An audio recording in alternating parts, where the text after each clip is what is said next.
কাগজের নৌকা বেশে বেশে বেড়াচ্ছে, ডুবে যায় না প্রবল ঝড়ের মধ্যে। ওই পার থেকে উনি দেখতেছে, এখন ইনিও তো আল্লাহর ওলি, যিনি যাইতেছে ইনিও কাশফের মধ্যে গেছেন চলে। ফিরে এমন ঘটনা ঘটলো, আমি আসলাম পারে, সব নৌকা ওই পারে, এইদিকে কোনো নৌকা নাই, পারের কোনো খেয়া নাই, কোনো লঞ্চ স্টিমার নাই। এমন তো কোনোদিন হয় না পারাপারে, তা আজকে কেন? আমার কোনো শর্ত বান নাই, তাহলে আমারে নিয়ে কেউ খেলতেছে। কে খেলে এটা একটু দেখি। কাশফের মধ্যে দেখতে পেলেন, যার কাছে যায় উনি খেলতেছে। উনি কয় আমার মা বলছে যাইতে, আমি তো যাবই। আমার মা যাইতে বলছে, আমি তো যাবো। উনি খেলা শুরু করছে। জানালায় উকি দিয়া দেখতে ছিল নদীর দিকে তাকাইয়া, নদী পার হইয়া বুঝি শেখ ফরিদেই চলে আসবে। শেখ ফরিদ দোয়া করলেন, মাবুদ বন্ধু বানিয়েছ আমাকে, বন্ধু বন্ধুর কথা ফেলতে পারে না। ও মাবুদ মাওলা, বন্ধু যেহেতু বানিয়েছ, বন্ধুর ফরিয়াদ শোনো। আমাকে যে মাঝ নদীতে ঝড় তুফান দিয়া ঘুরাইতেছে, তার মাথায় বড় বড় শিং দিয়ে দাও। জানালা দিয়ে উকি দিচ্ছে, মাথা বের করছে, শিং হয়েছে বড় বড় মাথায়। এখন আর জানালার ভিতর দিয়ে মাথা ভিতরে ঢুকে না, হুজরা শরীফের মাথা ঢুকে না। আজকে পড়েছে দুইজনই তো আল্লাহর ওলি। আল্লাহ যে বলতেছে, দোয়া যে করতেছে, তারটাই শুনতেছে। যখন চেষ্টার পরে মাথা ঢুকাতে পারে না, কাশফের মাধ্যমে দেখি আমার শিং কে বানাই দিল। দেখে যে যারে ঘুরাইতেছে এই বানাই দিচ্ছে। আল্লাহর কাছে আবার ফরিয়াদ করছে, আল্লাহ একটু আগে আমার ফরিয়াদ শুনে তুমি যাকে নদীর মধ্যে প্রভাব ঝড়ে ফেলে দিয়েছ, নদীর মধ্যে নৌকায় করে তুমি যাকে ঘোরাচ্ছ, আল্লাহ তুমি ঝড় বন্ধ করে দাও, নদীকে সুষ্ঠু করে দাও, শান্ত করে দাও। মুহূর্তের মধ্যে ঝড় শেষ। উনি শেখ ফরিদ কাশফে আসছেন। কি ব্যাপার, বন্ধ হয়ে গেল মুহূর্তের মধ্যে? কি হলো দেখেন যে উনি দোয়া করতেছে, আর এদিকে সব শান্ত। উনিও দোয়া করতেছেন, আল্লাহ একটু আগে আমার দোয়ায় তুমি যার শিং বানাইয়া দিছ, জানালায় আটকে গেছে, আল্লাহ ওই লোকটার তুমি শিং সরাইয়া দাও। শিং সরে গেছে। শিং সরে যাওয়ার পর হুজরা শরীফের মধ্যে মাথা নিয়েছে। মাথা নেওয়ার পর কিছু মুহূর্তের মধ্যে শেখ ফরিদ রহমাতুল্লাহ আলাইহি নদী পার হইয়া হুজরা শরীফে পৌঁছায় গেছে। হুজুর আমি এসেছি। আল্লাহু আকবার বলেন। আসার জন্য বাধা দিছে কি দেয় নাই? আইছে, এখনো যাতে না থাকতে পারে সেই চেষ্টা চালাইতেছে। বলে কি জন্য আসছেন বাবা? আমার মা বলেছে আপনার কাছে বায়াত হইতে। সালাকি করতেছে, আমি তো আপনার বায়াত করব না, না করতেই হবে। আমার মা বলছে আপনার কাছে আসার জন্য, আপনি আল্লাহওয়ালা লোক, আপনার কাছে আমি বায়াত হবো, বায়াত আমাকে করতে হবে। বায়াত করতে পারি এক শর্তে।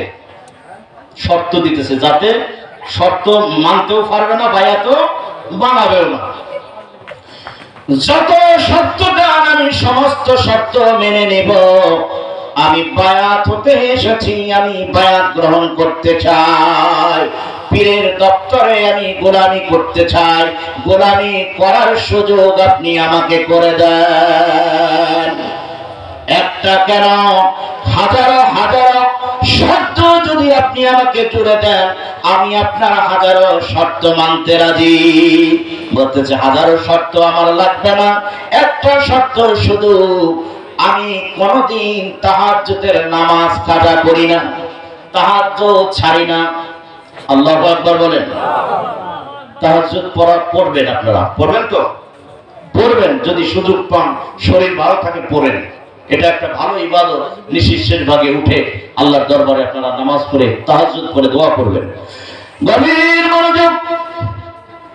আল্লাহ বলি বলতেছে, ও শেখ ফরিদ, মুরিদ তোমাকে আমি বানাতে পারি, বায়াত তোমাকে আমি করতে পারি একটা শর্তে।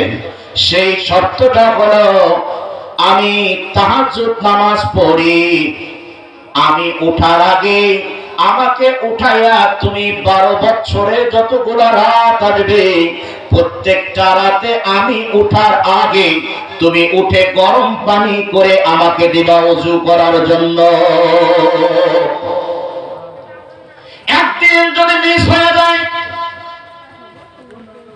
এমন অবস্থায় যে আমি আগে উঠে পড়েছি আর তুমি উঠতে পারো নাই, তোমাকে ডেকে আমার পানি গরম করা লাগছে, মনে করে এমন অবস্থায় যদি 11 বছর 11 মাস 29 দিন হয়ে যায়, আবার একের থেকে একদিন থেকে গণনা শুরু হয়ে যাবে। রাজি আছো? হুজুর আমি রাজি। আল্লাহু আকবার বলেন। পীরের রাজি দিই তো রাজি, ঠিক কিনা বলেন? পীর রাজি যার উপরে আল্লাহ। হুজুর আপনি যদি রাজি থাকেন ঠিক আছে, আমি ইনশাআল্লাহ পারবো। শর্তে রাজি হয়ে গেলেন। এইভাবে ওযু করাচ্ছেন। তাহাজ্জুদের সময় উঠে উঠে আলাউদ্দিন সাবিনী রহমাতুল্লাহ আলাইহি ওঠার পূর্বে শেখ ফরিদ রহমাতুল্লাহ আলাইহি তিনি উঠে পানি গরম করে হুজুরকে ডেকে দেন, হুজুর আপনার ওযু করার জন্য আমি পানি তৈরি রেখেছি।